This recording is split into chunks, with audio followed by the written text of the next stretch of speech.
I can honestly say I'm so proud of this album. Like, I can't wait for the whole world. I can't wait for the whole world to hear the whole thing, because I think they're gonna be kind of weirded out by how different it is. Kesha fans can't get enough. Kesha claims in a lawsuit that he sexually and emotionally abused her for years. Kesha's new song, titled Praying, due to drop today, written with Macklemore star. And it's been nearly 4 years since Kesha has released a new single after a nasty legal battle. And she's come back in a huge way.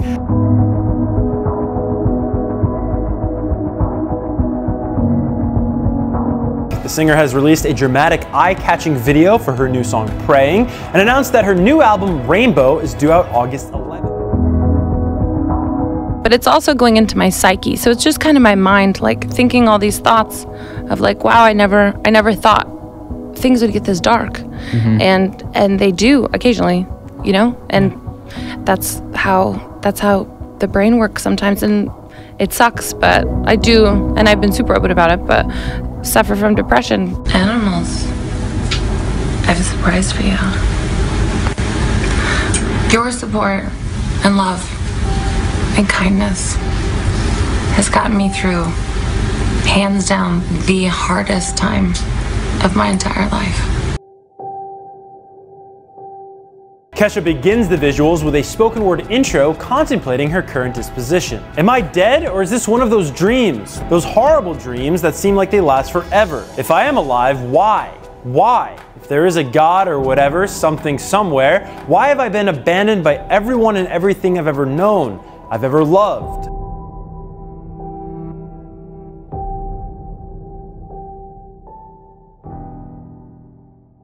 But like, one of the stories, there's a song called Spaceship, and I was in Joshua Tree, totally sober. Yeah. Okay. Let me preface. Okay, completely that's sober. a big deal, by the way. No, it's not a big deal, but I think people would be like, oh, she was like on acid or something. I wasn't. I was on nothing. I was a totally sober Sally, just lady in the desert.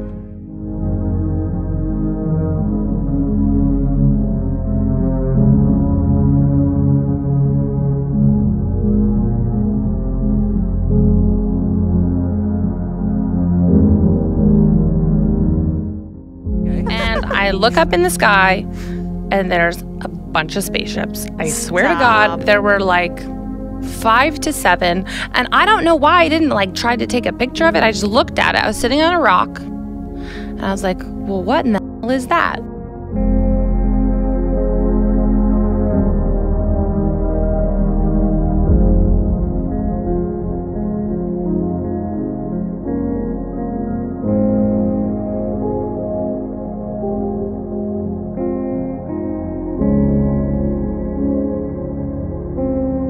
Just look like little balls of fire in the sky, and it's so cliche, but I looked it up after that because I was like, is someone just messing with my head right now? I literally was there like a fake alien spaceship situation in the desert? Like, I looked up everything because I thought someone was just like, there must have been some sort of explanation.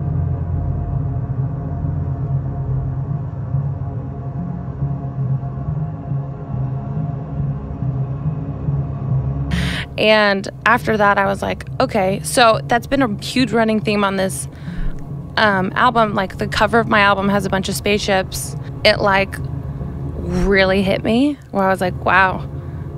It's real. Like, there is something out there, and it might, I don't know what it is, but it looks like a fireball in the sky, and there's like 10 of them, so.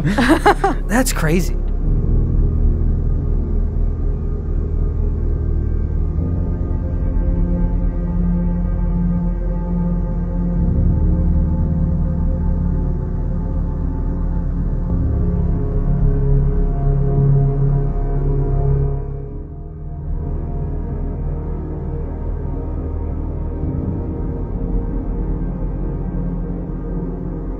So I have empathy for people. I have empathy for people. And, you know, I see people be mean or bullies online and stuff like that. And usually it's coming from an insecure place.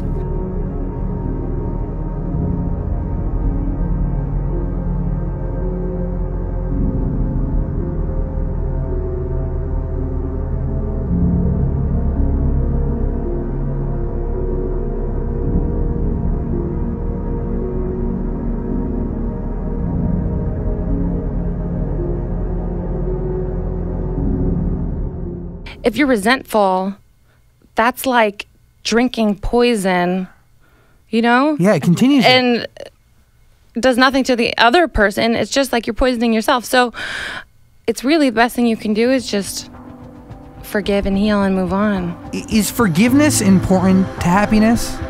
I think it is.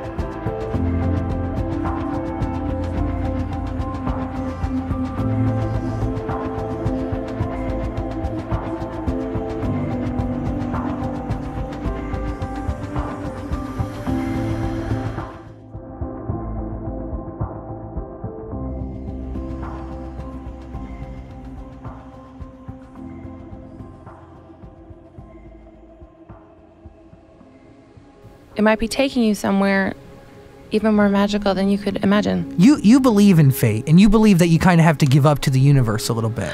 I mean, or you can be a control freak and be like a total psychopath. And that didn't work so much. Trying to control the entire world didn't work so much. So I, at some point, had to be like, well, I can't control the entire world. So if I can't control the entire world, how about I control nothing?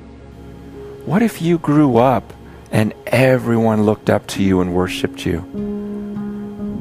And then you make it, and you're just making a fortune. Everything's just rolling. What if your life ends at that point?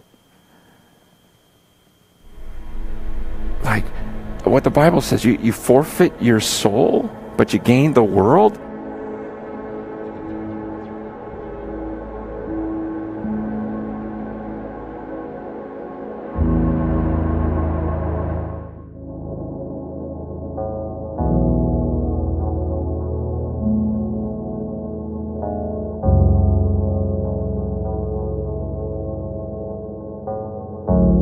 You know, and I'm just telling you, while we grow up, there's a wisdom we gain. You right? But just be careful, because there's something you can lose too. There's a humility and a simplicity. And I don't want to lose that.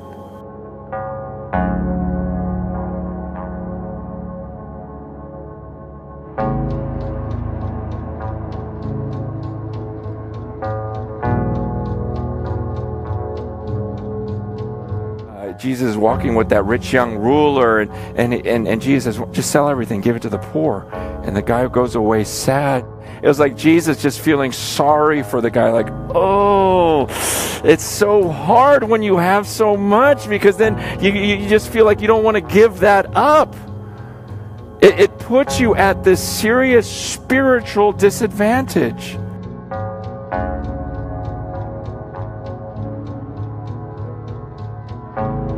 And Jesus says, look, I'm going to hide it from the arrogant.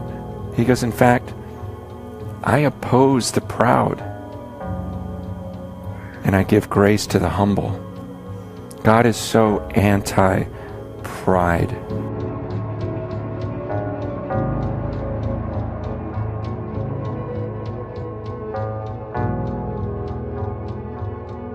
Solomon says that God has placed eternity inside of man's heart, but he doesn't know what to do with it. It's like God placed this understanding that this isn't it. It's not just flesh and blood.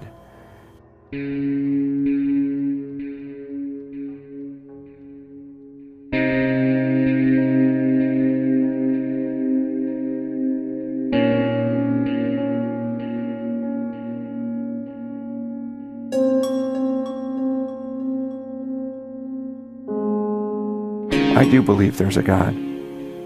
And I do believe he has every right, like my daughter said. He's the judge. to punish us as severely as he sees fit.